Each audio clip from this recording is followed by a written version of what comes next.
ভাইয়া এত সুন্দর ডেকোরেশন দেখতে পাচ্ছি এখানে, একদম হৃদয়ের আকৃতিতে করা।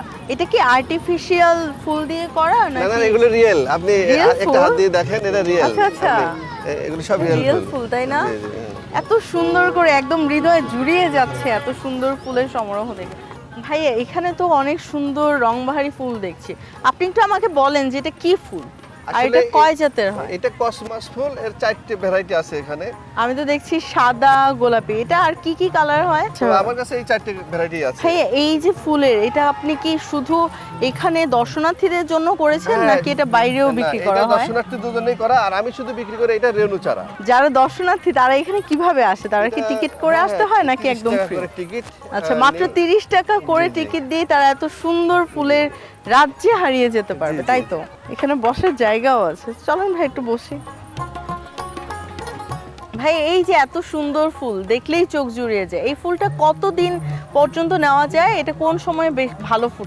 রোপণের সময়টা হলো শীতের শুরু, যখন আমি বীজতলায় দেবো 7 দিনের ভিতরে চারা হয়ে যায়। এই 7 দিন পর থেকে ট্রান্সপ্লান্টের বয়স হচ্ছে মনে করেন সর্বোচ্চ 15 দিন। এই 15 দিনের ভিতরে বীজটা লাগানোর পরে আপনার টোটালে 45 দিনের ভিতরে ফুল আসে, অর্থাৎ 15 আর 45 60 দিনের ভিতরে টোটাল গাছে ফুল চলে আসবে। এবং এই ফুল ধরার পর থেকে 1 মাস অর্থাৎ আর 37 দিন ফুলটা থাকে। খুব যে একটা অনেক পরিশ্রম করে লাগাইতে হয় এমন না, এতে একটু গোবর সার অর্থাৎ জৈব সারটা দিলে লাইন করে লাগানো, যে ট্রান্সপ্লান্টের কথা বললাম ওখান থেকে তুলে নিয়ে লাগানোর পরে আপনার টোটালে 60 দিনের ভিতরে পূর্ণাঙ্গ গাছে ফুল ফুটে যাবে এবং আরো 30 দিন থাকবে, অর্থাৎ 90 দিন টোটালে থাকবে, আয়ুকাল 90 দিন। 90 দিন। ভাই আমাকে যদি একটু বলেন যে এই ফুলটা চাষ করার জন্য জমি কিভাবে প্রস্তুত করতে হবে?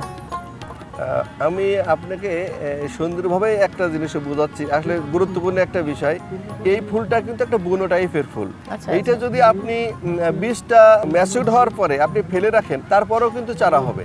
শুধুমাত্র শীতকালে ফুল হবে, বাকি সময়তে গাছ হবে। সেই কারণে আমি বলবো এটা একেবারে বুনো টাইপের।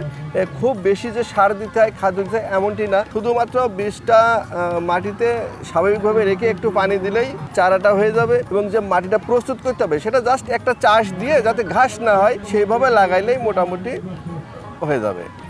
অনেক তো ফুল দেখছি, আমাকে একটু বলেন এই যে ফুল চাষ থেকে তারপর পার্ক করার যে চেতনাটা, এটা আপনার মাথায় কিভাবে আসে? আমার দেখা দেখে আরো অনেকে করেছে, কিন্তু আসলে ওই যে ভিজিটর গুলো আসে না, ওরা আসলে কোথায় থাকবে, কোথায় বসবে, একটু কোথায় পিকনিক করবে, কোথায় একটা ওয়াশরুম পাবে, আসলে তাদের সেবা হিসেবে আমার যে 2টা ছেলে আছে এরা যশোর ক্যান্টনমেন্টে পড়ে, তো ওরা বলছে আব্বু এই দর্শনার্থীরা তো অনেক কষ্ট পায়, এখানে ওখানে বসে খাইতে পারে না ঠিক মতো, একটু পানিও পায় না, ওয়াশরুমও নাই, তাই এদের জন্য একটা কিছু করা যায়। তাই বললাম ফুল চাষ প্রথমে, তারপর আবার সেই চেতনা থেকেই আপনার হচ্ছে ফুলের বাগান পার্ক করা। জি জি জি।